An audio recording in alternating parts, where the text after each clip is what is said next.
Documents లో 6.5 లక్షల కోట్లు మాత్రమే అప్పు ఉంది అని చెప్తారు.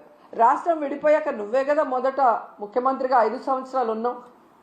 నువ్వు ఎంత అప్పు చేసి దిగిపోయావు, 5 ఏళ్లలో మేము ఏం చేసామో చెప్పాలి కదా జనాలకి. కానీ బయట ఒకటి లోపల ఒకటి మాట్లాడటం.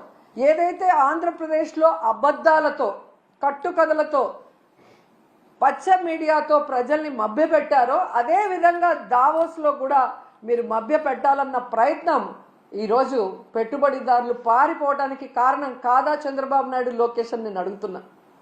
ముఖ్యంగా జగన్ గారు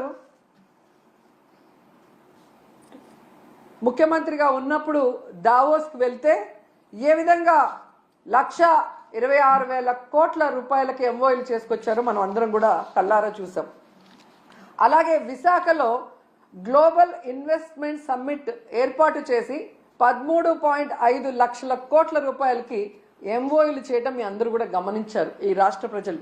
ఎందుకు ఇది చెప్తున్నానంటే ఈ నెలలో సాక్షాత్తు ప్రధానమంత్రి గారు శంకుస్థాపన చేసిన 1,85,000 కోట్ల గ్రీన్ ఎనర్జీ ప్రాజెక్ట్ని ఆ రోజు విశాఖ గ్లోబల్ సమ్మిట్లో జగనన్న తీసుకువచ్చిన విషయం ఈ రాష్ట్ర ప్రజలకు ఇంకా గుర్తుందని నేను అనుకుంటున్నా.